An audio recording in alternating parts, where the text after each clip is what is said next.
Chapter 715 1 verses 3. So much has changed in such little time. As Ray's thoughts flowed, his exposed eye that seemed focused on the three dragon generals was actually staring at a screen before him. The screen's glow was invisible to others, and it displayed something they were never to know. Name, Ray Skylar. Race human. Class singularity. Level 270, Life Force, 13,000, Monolevel, 29,000, Combat Ability, 21,550, Stat Points, 30,650. Skills. Skills. Alignment neutral good. You have done the impossible and stand at the precipice of power. As such, you now possess the interest of this world. So far, so good. He had been racking up more levels than he expected thus far, and thanks to his divine growth, he could level up a lot easier than before. Then, there was the matter of his stats. Has never been more useful than now. I have seen so many skills being used in the span of just a few days. Of course, most of them weren't particularly useful to him, or they overlapped with his current skills, so he simply used to turn them into stats. The result of that were the excess stat points that remained unused in his arsenal. The main thing here, though, is that skill. Ray had noticed its presence ever since he returned from the Oracle's domain. He had no idea how the skill appeared there, but he reckoned it had something to do with him witnessing something within the space. I've gotten skills without particularly meaning to or knowing why before, so it all adds up. He told himself in order to quell his slight confusion on the skill's appearance. But, unlike last time where skills were captured with, this one appeared among his regular skills. That didn't make sense at all. It hasn't happened before. It means I didn't copy the skill, but naturally awakened it. Since Ray was no stranger to the natural awakening of skills, he also didn't consider it too strange. In the end, this only meant he had one new skill to work with. And this particular skill was incredible. With these three here, I should be able to see how far I can go with it. He leaked out a small smirk as he finally took his eyes off the vanishing status window in order to focus on the trio before him. Uriah, Arazak, and Cephas, the dragon generals leading the invasion on the land of the elves. They don't seem particularly strong. Ray had already taken a glimpse at their status windows a while back, so he could think these things with absolute confidence. Their skills are also not particularly intriguing to me. Except a few. For example, the skill that Cephas had was rather interesting. No. It was beyond interesting. Was also interesting, but since Ray already had, the former didn't seem all that impressive any longer. All in all, the dragon generals were not a formidable bunch for him. Still, since they had multiple S-tier skills, and also possessed ample combat experience, they were the perfect guinea pigs for the utilization of his new skill. At the very least, they seemed to be the most powerful opponents around. Now then. Shall we begin? All of Ray's thoughts were encapsulated within a moment, so as soon as he finished his internalization, it seemed the world resumed activity. What did you do to me just now? Cephas yelled out, his eyes bloodshot as he focused a certain kind of emotion on Ray. It was rage mixed in with confusion. His two colleagues Uriah and Arazak mostly had shock written on their faces, but this soon graduated to confusion as they processed what they had just witnessed. If their eyes were not deceiving them, the way Cephas was returned to his position resembled a certain skill. Cephas must have recognized this, gotten confused, and then enraged. How can you use? He yelled out, veins now appearing on his face as his bloodshot eyes burned with fury. As one of the only 2 dragons in the entire empire who had that skill, he held great pride in it. He was recognized as incredibly strong as a result of it as well. While he wasn't as proficient as the other user, he had mastered it to the point where he was considered invincible. Yet. How did you even? When did you make physical contact? What the hell is going on here? He screamed, dashing towards Ray once again. The result, just like before, remained constant. Zzzzttzzz. Cephas returned to his earlier position, his face displaying an agonizing feeling of helplessness. Thanks to, the skill has evolved into. And it allows me to control the flow of time of anyone within my range of influence as long as I am equal or superior to them. Ray thought to himself, somewhat relishing in the despair of his opponent. Using the new skill with his other skills, like and his spatial magic under. He could even improve his range and affect opponents from an extended distance. In essence, the limitations that bound Cephas did not apply to him at all. There's no need to tell him all of that, though. Ray slowly moved his hand, causing all the dragon generals to react by taking combative stances. None of that mattered to Ray, though. They could try to escape, fight back, or plead. The results would still be the same, so he didn't even try to waste his time on unnecessary activities. His hand reached out to the eye patch that covered his left eye, also he could fully control and observe the effects of his new skill. Once the eye patch was removed, his eyes shone bright red, blue, and then purple. As the sparks burst forth, his lips parted and words emerged. Chapter 716 Domain of Man. The moment those words were uttered, the world turned white, like a blank canvas.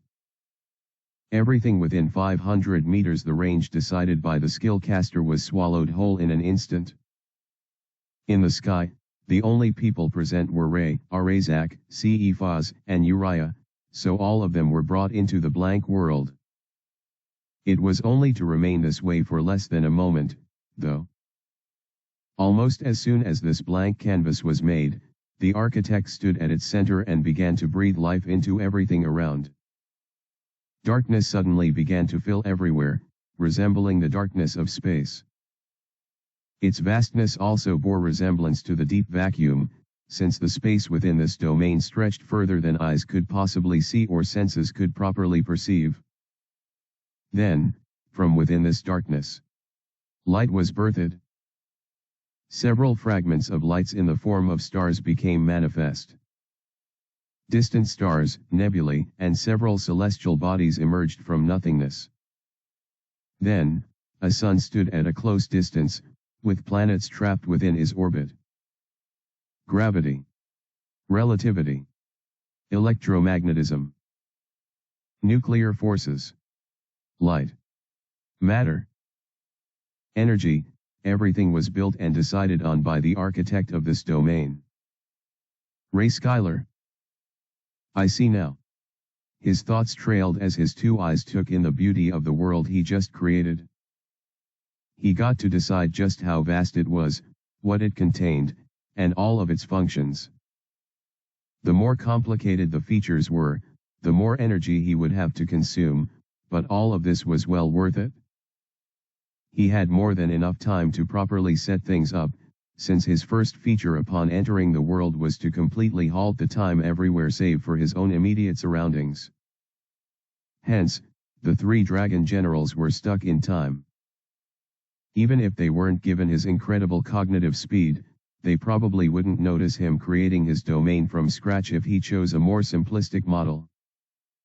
But, with Ray being a very curious person, he wanted to see just how far he could go with this, how much he could push his creativity, as well as his energy.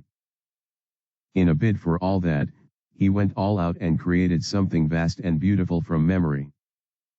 And it worked. Just as in the skill description. He smiled, witnessing the magnificence of space, all seen from within the solar system of Earth. Of course, everything is a miniature version of the actual thing. Space, the 8 planets, our sun, and distant stars. This whole space is only as large as a continent, I think. He couldn't even create a model as large as a whole planet with its realistic scale. Still, to think I could go this far. Ray beamed to himself. This feels incredible. There was only one major downside. It really does consume a lot of energy. I'm nearly out mana now. He would have run out a while back if it hadn't been for his mana recovery skill that was now working overtime for his purposes. The maintenance and constant management of this domain drained his mana, so despite recovering mana, all of it was being burned up nearly instantly. The longer I stay here and keep up the domain, the more my mana is drained. It seems this is the largest I can make the domain without completely depleting my mana. At the very least, with his mana constantly being recovered and then taken, this particular model was sustainable. I can also save this design, so I don't have to go through the efforts of creating everything from scratch next time. Even though this world was mostly made for spectacle, since he could alter any of the variables, it was still an incredible fortress for himself. Well, he couldn't entirely decide that at the very least, not yet. That's why I brought these ones here. Ray stared at the completely still dragon generals, observing how the world he made interacted with them and vice versa. As expected, I can't control them the way I can control everything else in this world, but this entire plane exists and interacts with them as if it were real. In essence, even though he couldn't make them hot or cold, he could make the surroundings take on said qualities, which would directly affect the dragons. That was only the tip of the iceberg when it came to examples too. The mere fact that they were completely still in his domain was due to a quality he set in the world and not a result of. I should consider the possibility of others capable of resisting the skill.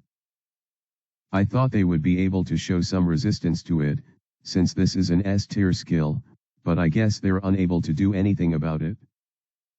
Ray couldn't help but wonder what would happen if he was able to upgrade the skill to the Divine tier, or better yet, Perfect Divine. Well, one thing at a time. For now, I should wrap things up with these 3. With only a single thought, he was able to change the entire equation of time in the domain, forcing the 3 dragon generals to regain their complete sense of reality. This was only for a few seconds, though, as they soon lost their minds the moment they realized where they were. What is this? Where are we? What did you do? As Ray observed their stunned and panicked reactions to their predicament, he made a few quiet points in his mind. It seems H-Tray really has no concept of deep space. The humans have not explored beyond this planet, but I thought the dragons might have an idea. He was clearly wrong about his previous assumption. I haven't been to space here before, though. It's not like I haven't thought of trying, but after getting a particular altitude, it gets difficult to advance higher, almost like there's something pushing me back down. Ray previously thought it was gravity, but it didn't feel like that. The force was akin to a barrier, and even at his current strength, he couldn't resist it. In the end, he had no choice but to postpone this endeavor of his. I wonder what dwells beyond this planet. Whatever it is. I don't think it wants anyone finding out. That very idea only made him more curious, and he sought out the time he became strong enough to tear through the barrier and see what was beyond the sky in the world. There is a sun, moon, and even stars. That means space must exist, in some shape or form. And Ray desired to be the first man to witness it. Should be fun and all, but I really ought to get back to this. Finally returning his focus to the 3 dragons before him, he decided to finish everything with one final experiment. This should test out a bunch of things at once, so. Stretching his hand forward, he put his mind to work and controlled the particles of his mana that existed in every facet of the domain. First, I'll need a massive star. Out of nowhere, the sun began to expand easily, swallowing the other planets in the process. What are you doing? We're all going to die? Stop this madness. The dragon generals could not escape, or even move at all, thanks to Ray's might. They could only watch as the mass of brimming light neared them, its immense pressure and heat causing them to wail in incredible pain. This is only the start, though. The main thing is. Ray pressed his open hand and made a fist, demonstrating what he was about to do to the now expanded sun. Collapse. At that very moment, the center of the massive star collapsed in on itself, compressing very rapidly until something new was born. It was no star, neither was it anything else that previously existed within this vacuum of space. This was something that ate through vacuums, as well as anything that dwelled around it, an abomination formed from the death of incredible light and mass. A true black hole. Chapter 717 Aftermath of the War. The dragon generals stood no chance against the black hole. The center of the immense singularity pulled them in, breaking down every form of energy and resistance that they could possibly render. Whether it was or any kind of spatial manipulation, none of it worked in the presence of the black hole. All of those skills were interrupted by the severe distortion of space and the breaking down of time. In the end, their entire bodies were ripped apart by the event horizon, and even their screams could not be heard. They simply perished, drowning in the void. And just like that, it's over. Ray murmured, watching the whole thing from a safe distance. Just as he observed, he too was subject to the laws he created within this domain he made. So it would be incredibly rough to be so close to the black hole, especially with his mana reserves being at such an abysmal state. Hitting his limit, while being sucked in by a growing singularity, didn't seem like such a pleasant experience to him, after all. Having Emil with me would double all my stats, so I guess this really isn't my limit. As soon as he had the thought, he returned his focus to the black hole, seeing as it was consuming everything around it still. I don't even have enough mana to stop it, so I'll collapse the whole thing instead. Causing the black hole to cease would mean altering the features of the domain, which cost a load of energy. Now bankrupt on the stuff, Ray had to seek out a cheaper way to achieve his goal. There was only one. Time to leave. With a precise thought, he vanished from the space he constructed, and at that very moment, everything within it collapsed into oblivion. Like shattered glass, ground into particles that glittered, they all became grains of energy that dissipated around him as he reappeared in the sky above the land of the elves. Pshua! Hissing sounds reverberated around him, as a certain cloud of energy surrounded him. As he witnessed the familiar presence of the world he left just moments earlier, he smiled and took in a deep breath. Hey. Exhaling out loud, he cast his gaze down and noticed the cheering elves who all set their eyes on him. Ray smiled at this and chuckled to himself. To think it was only a few days ago when they were all wary of me. Regardless, with the work completed, he could finally rest easy and deal with the aftermath of the invasion. Here we go. Teleporting to a much lower position in the air, Ray appeared before the crowd of elves that knelt and clasped their hands in reverence to nature, the oracle, and himself. Their devout stances only intensified once he got closer to them. The battle is won. The war is over.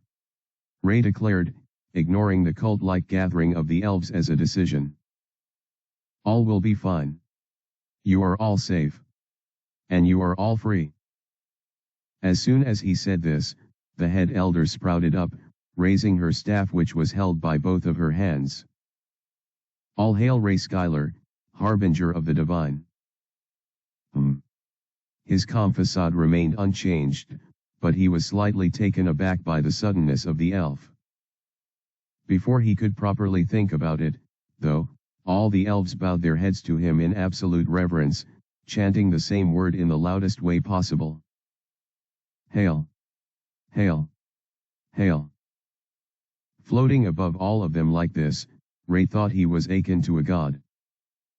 He avoided being too conceited in his rationale considering where that usually led him, but in this situation, there was no better way to interpret his current status.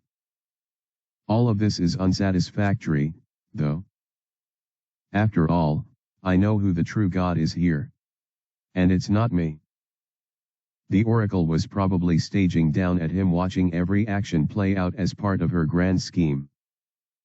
He was a piece on her board, and he had no choice but to play the game if he wanted to save his friend. Well, two of his friends. I shouldn't forget my place in this whole thing. Dragon generals are a piece of cake for me, but there's still the Dragon Emperor. I've also never fought a Dragon Lord, so I can't say for sure. He narrowed his eyes, refusing to soak in the adoration he received from the crowd. Still, this outcome is good. This means the elves will be compliant and obey everything I say even in my absence. They could even contribute to the refinery project in some way or the other. And their discriminatory acts towards his own workers that could possibly leave the United Human Alliance in order to manage the plans he wanted to construct would be reduced drastically. As long as he willed it, they would obey. Despite how barbaric some of their acts were, the elves were a very noble and cohesive faction. They stuck to a code and respected authority more than anything. Ray could only see this as a good, no, even perfect thing for his future plans. They owe me their lives, and that should be a good way to enforce compliance. Ray entered a certain tent reserved for him among the elves in the battle camp. No one dared to near the place, per his instructions, and everyone was resting in their respective tents too. So there was not likely to be any form of interference. Even at that, he could already feel some barriers surrounding the tent set up by the ones inside it, no doubt. He smiled, venturing inside without a moment of hesitation. What he found inside were two figures who were discussing heartily as they sat opposite each other. Their interaction caused the smile on his face to slowly vanish, but he maintained his composure regardless. "Oh? When did the two of you become so close?"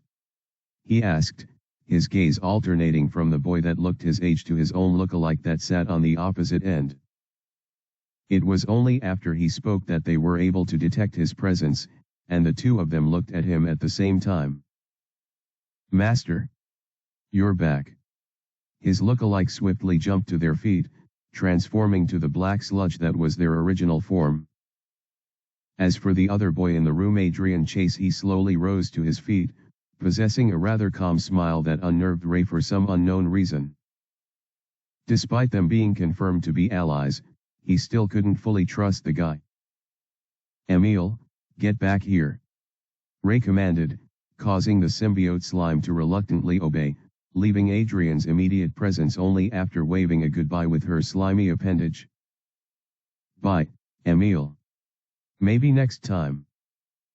The trailing words uttered by Adrian made Ray even more uneasy. He didn't like how he casually addressed Emil, and how pleasant the mood between the two of them was, especially after the conflict that they both had to participate in. "I had Emil disguise herself as me to fight with Adrian while I remained in the community. To think these two would get so close within such a short span of time." He didn't like it at all. Ray hid his displeasure, at least for the most part, as he reached out to Emil, who did the same.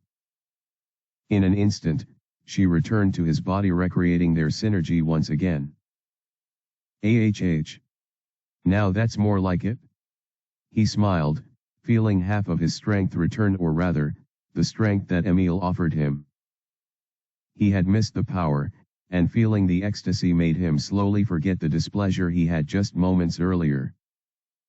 With his emotions being suppressed for the most part, emotions like that were already fickle and fleeting anyway.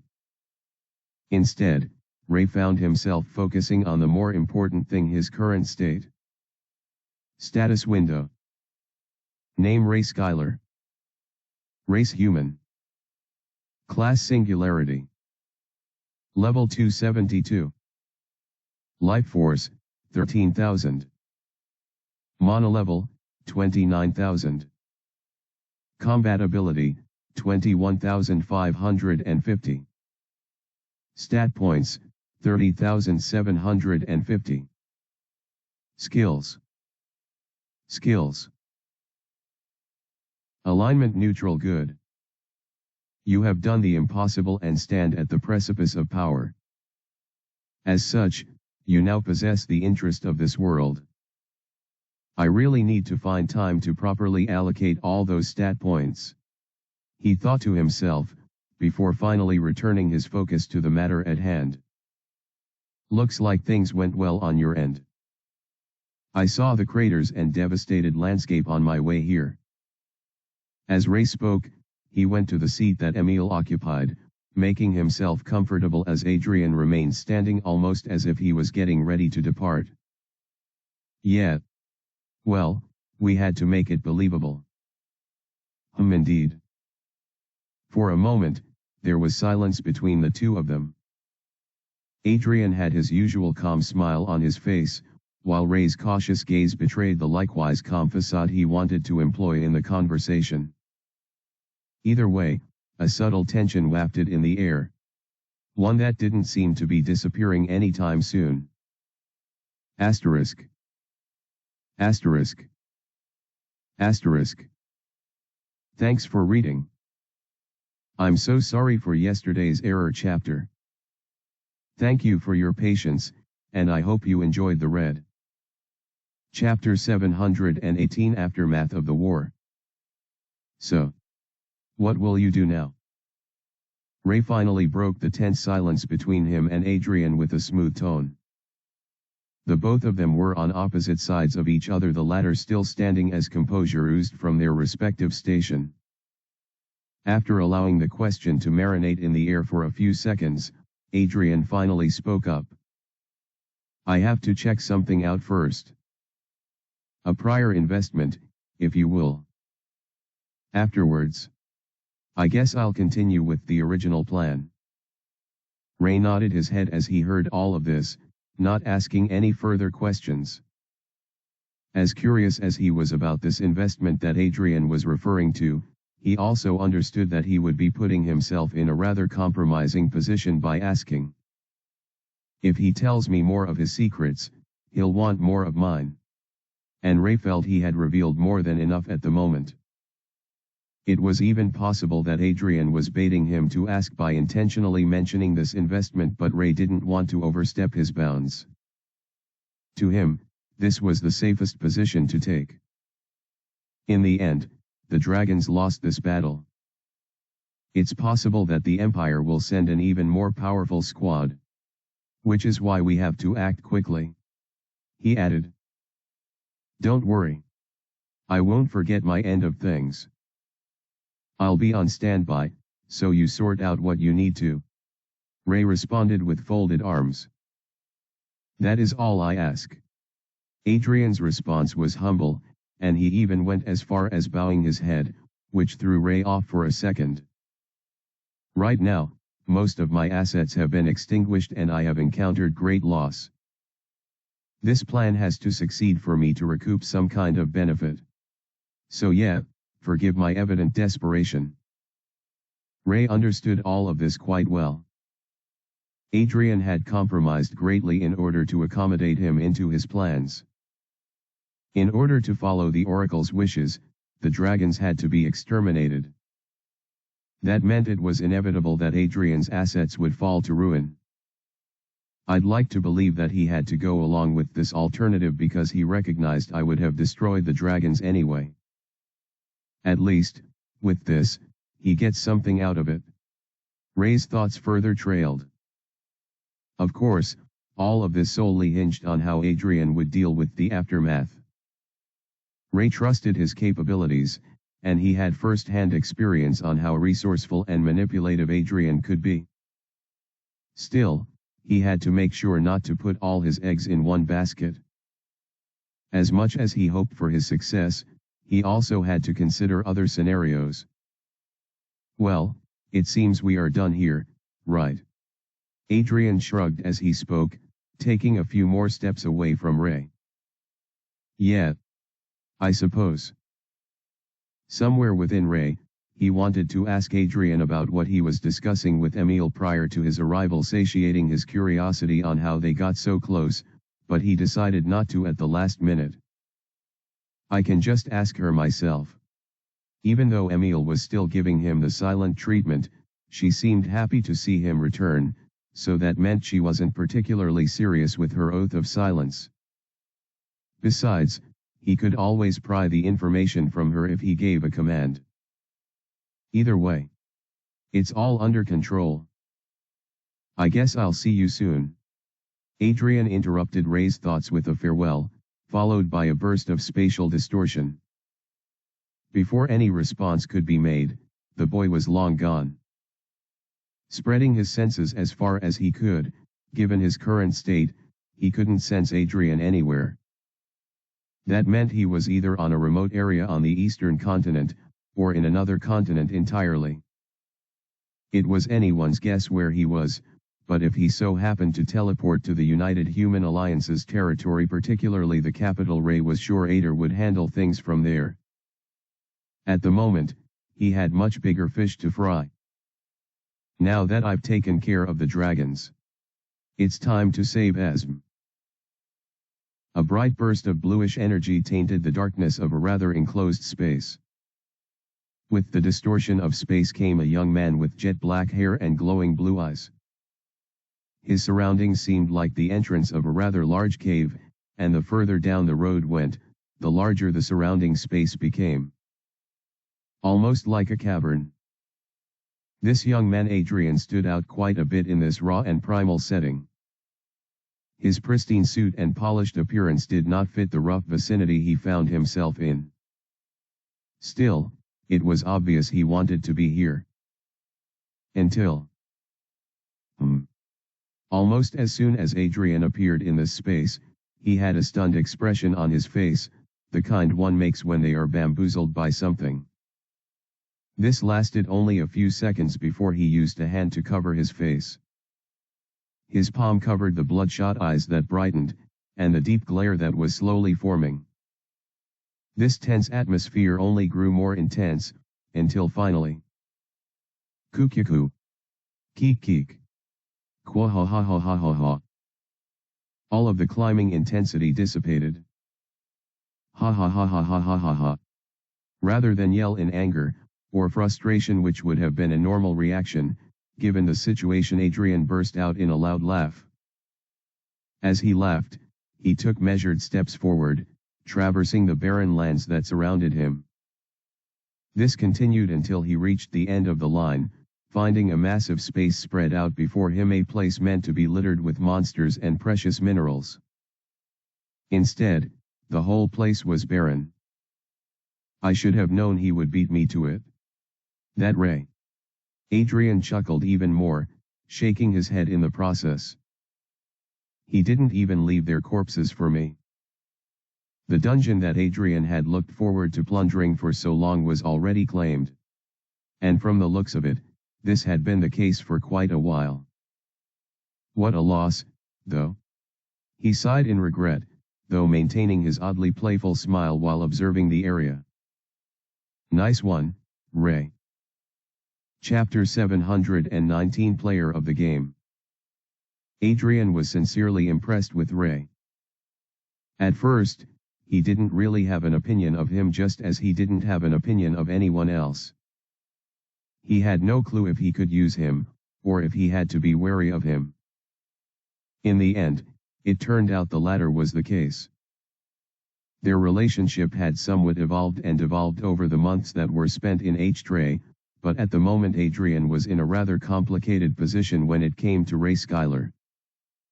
He's brilliant, and he's outsmarted me in many instances already. Almost as though he is a completely different person from the one I am used to. Still, anytime he interacted with Ray, something seemed off. He seems just like the Ray I had profiled. All those features.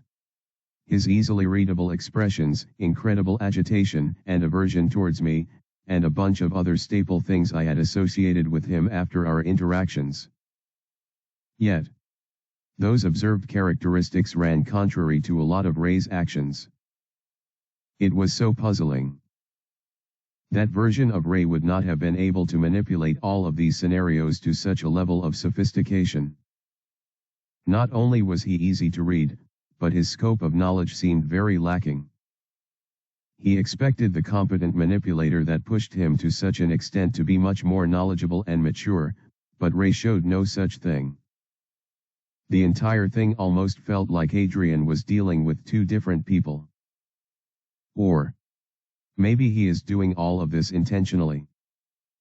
It's possible that his current persona is meant to mislead me into profiling him a certain way, and then end at a faulty conclusion. It was no wonder that many of his predictions had been affected, including what happened with the dungeon he was standing in. If that is indeed the case, then, for someone who preaches so much about morals, he is quite the monster. Adrian didn't particularly despise Ray for any of his actions. And he didn't think much would change about how he viewed Ray if all of these premises were true. He couldn't hate the player, if the game was already so messed up from the start. Both of us are just trying our hardest to win, after all.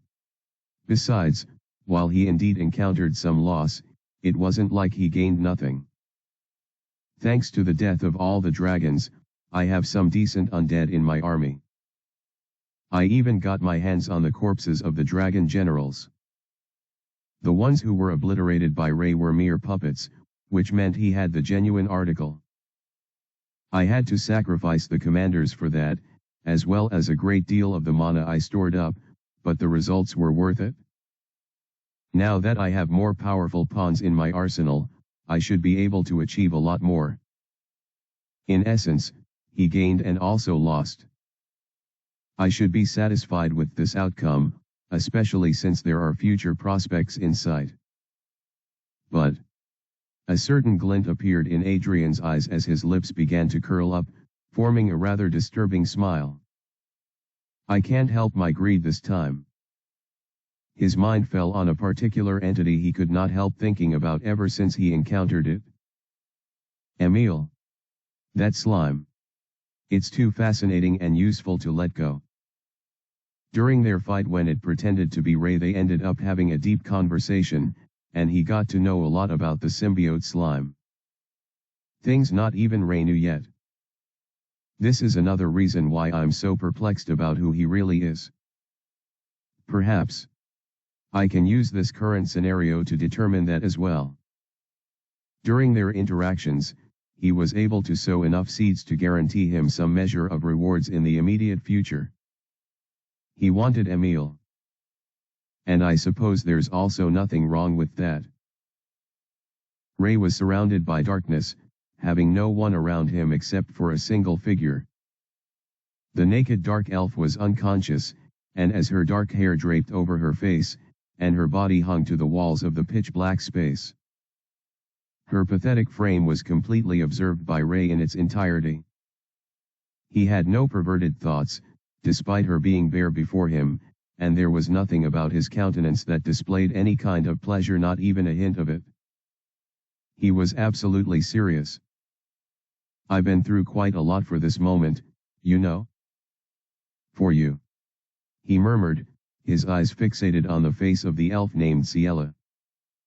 He knew she most likely couldn't hear him, and there was no point telling her all of the details, but he needed someone to vent to at the moment. Emil was still giving him the silent treatment, and he felt things only got worse after he commanded her to reveal all she talked to Adrian about. Needless to say, their relationship wasn't the best at the moment. He wanted to address it, and he knew he would have to, but not at the moment. Right now, he was at a precipice that demanded all of his attention. Once I'm done recovering asthma, I'll properly hash things out with Emile. That was his line of thought. If Adrian was still present, maybe he would have been more impatient, but since he couldn't sense him around, and he figured his task was probably off-continent, Ray reckoned he had enough time to swiftly wrap up the asthma issue and properly address his neglect of his familiar. His rationale behind this simply stemmed from the fact that he would be too distracted at the current moment to properly cater to all of Emile's needs. I have to give 100% attention to her once this is all over. He smiled to himself, now focusing all his mind on the target before him. Asm's mother. I didn't understand it at first, but now I know what the oracle meant when she said a path would open up for me. As he said this, a smile crept up on his face and he took a few steps forward. Then, pausing right when he was a hair's breadth away from the dark elf, he continued speaking. I now know how to fix everything. Chapter 720 Tempera. At first, Ray didn't get it. He expected a more overt path to open up before him, so when the entire war was over, he began to wonder if he missed any obvious signs that would lead to his grand goal. However, he soon realized with a bit of introspection that he already had the tools he needed all along. Firstly, the skill that he obtained from Faralia, which was now upgraded to as a result of his, was a key component in the task he was about to undertake. However, that was only one side of the coin. The other side was the most recent skill that he obtained from the Dragon General, or rather. With these two distinct but somewhat similar skills under his control, Ray could find a way to get out of the current situation he was trapped in regarding the Dark Elf before him. Stops the time of the target, while slows or speeds it up. Both of them combined should be able to control the time of the target with far greater liberties. That was his hunch, and all of his instincts seemed to be hinting in that direction. As a result, he decided to take the chance. I'll use to combine the skills together, creating a much better skill that'll increase my chances here. He still wasn't sure if this would even work, so the best way to achieve the desired result would be to make the skill at least SS tier. If it still doesn't work out, I'll just assume is the way to go about it. Though I'm reluctant to use it since it's a one-time use only skill. He thought to himself in all determination. Ready to use any means possible to crack the Oracle's code. He hadn't come this far for nothing, after all. Now then. Let us begin. Just as he purposed, Ray utilized to combine and, allowing the two S-tier skills to vanish from his catalog of skills. Replacing them both was a new skill. Just as he had predicted. Skill details. He whispered under bated breath. Tier, SS. Ability, grants the user access to the flow of time of whatever they touch.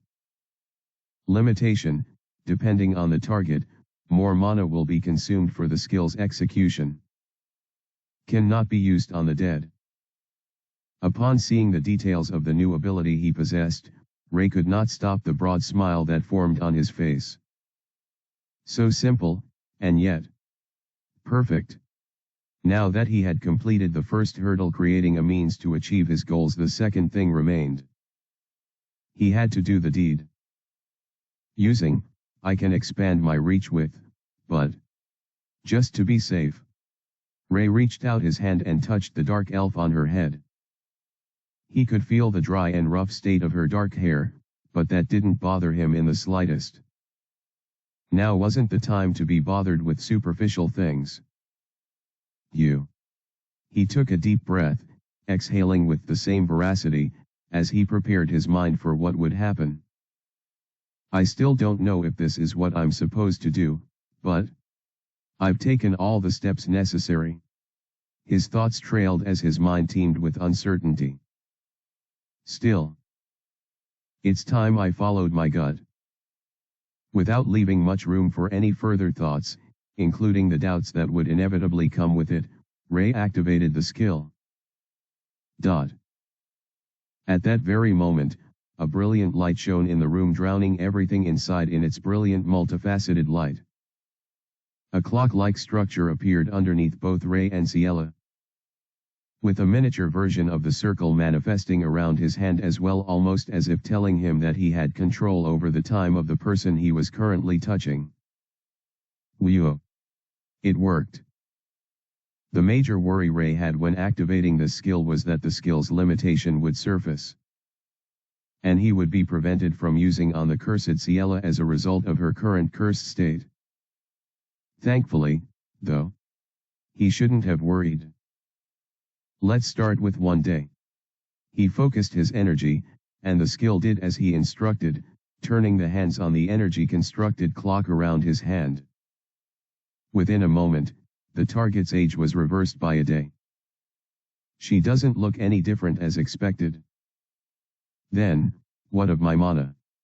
He checked his status window and realized that it had barely even moved from its position. Even the little decrease was eventually supplemented by his mana recovery skill, so he was back on track for the most part. It would take too much time to do this one day at a time. Why don't we try 1 year next? Ray's thoughts manifested through the skill, and the light that brimmed from the skill's activation shone even brighter than before. The result? Not much has changed still. She does look healthier than before, though. His senses could also pick up the covert changes in her mana signature. A lot more had changed on the inside than the outside. And my mana has decreased quite a bit, but the mana recovery is working well. Plus, I have Emil's additional stats to help me out here, so it's still going rather smoothly. With that in his mind, Ray smiled to himself, inhaled deeply, and then decided to take the big step of not taking any more breaks or moments of experimentation. Let's do this quickly, shall we? Whoosh. That very moment, his energy exploded within the vast space, causing everything around him to tremble. Not only had his stats increased to an unfathomable amount, including his mana level, his senses and proficiency over the skill seemed to rise in all facets as well. His timidness vanished almost instantly, and replacing that was confidence. There was nothing to fear. Nothing holding him back in the slightest. Right now, Ray felt invincible, and so he took the massive leap he never would have prior to this point. Go back 16 years. Chapter 721, The Deal's Ripening. Pshua. As the brilliant light permeating the room dimmed, the two entities in the room came into full view once again. The darkness around was banished completely, and the utterly black surroundings were turned white. From the ground, to the ceiling, to the walls. They were blank in color. That was hardly the only change, though. Ray's eyes widened as he looked at the fair lady in front of him, his eyes reflecting her pristine wonder as he nearly choked on his saliva. Her white hair flowed immaculately behind her, as her elven ears were perked up perfectly. Her skin seemed so soft and without blemish that he felt drawn to it almost by instinct. She was still naked, and her perfectly proportioned figure made all his suppressed desires slowly surface. Then, there was the sweet smell.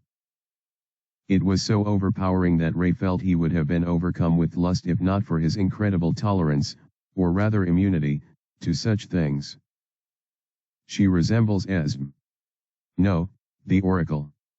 He just looked at her, shell-shocked, feeling an indescribable feeling buried deep within him. Ciela was definitely prettier than Esm, though not by too large a margin. Neither of them even held a candle to the Oracle, but Ray was still stunned by how it was possible for someone to be so attractive. While he was having these thoughts, he witnessed Ciela open her eyes, revealing the blue gem-like irises she possessed. He was still drowning in the sight when she parted her moist, lustrous lips, and spoke up. Hey. What the hell? A human. What is a human doing here? Where am I? Who the hell are you? She's awake. Ray quickly realized how distracted he had become. Why are your hands on my hair, filthy man? Take them off this instant. Do you know who I am? The Oracle will not forgive this sacrilege. Nature's curses be upon you. She kept yelling at Ray, though unable to move due to her being stuck to the walls. Damn. Looks like she's not much different from the rest of the elves.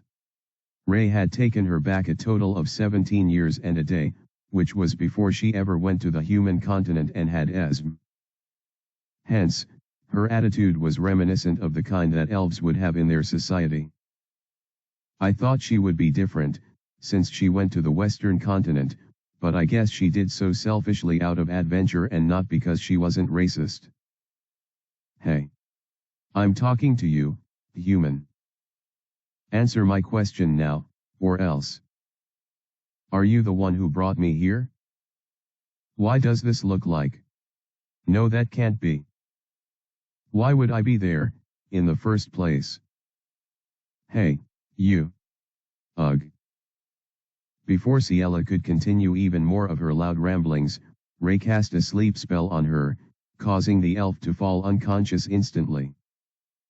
Arg. It's good to know she's so unpleasant. I don't have to deal with her or explain anything. He itched his head while groaning. Despite thinking this to himself, Ray knew it was only an excuse to have. In the end, all of this is because I don't want Esm to be an Oracle candidate, and I want to pass the burden to someone else. This way, it's easier since I don't get to hear her vehemently refuse the role. He thought to himself. Even though he didn't hear it from her lips, Ray already knew she most likely didn't want the position.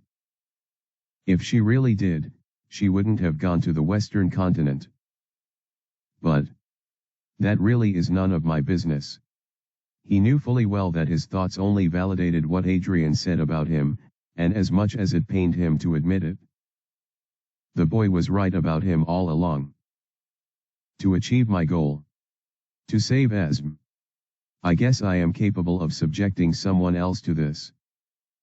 In essence, he was relegating someone to a fate that he considered too tragic for another even though the latter wanted the role while the former rejected it. Ray knew the hypocrisy of his actions, and yet. I'm so happy.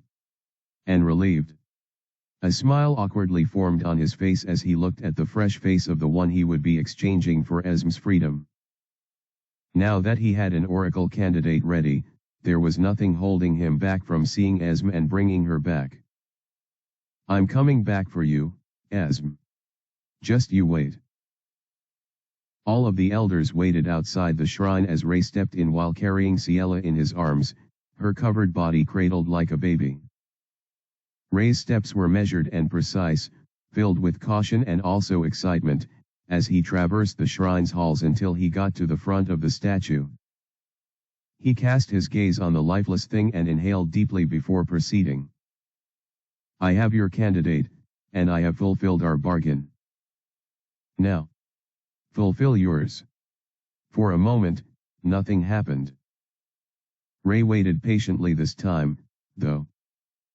There was no way the Oracle was sleeping, and he doubted she couldn't hear him, so he simply waited to be transported to her domain. However, even after waiting a while, nothing happened. Hold on. A sudden dark thought began to permeate Ray's mind. What if she was after Esm all along? That would mean that the Oracle had only sent him on a wild goose chase in order to get him off her back, while also saving the elves in the process. No. That can't be. If that's the case, then. Ray began to panic, though the instant he did this, all of his emotions were suppressed. Then came rage. Sheer, unbridled rage began to lurk in his heart as he glared very deeply at the statue. This also fizzled out, much to his frustration. And then, just as he was about to give out as a result of this frustration, the statue before him began to move, and its eyes glowed a bright color. The entire room was suddenly filled with a warm sensation and an amazing scent. Before Ray even realized it, he was no longer in the shrine. "We meet again, Ray."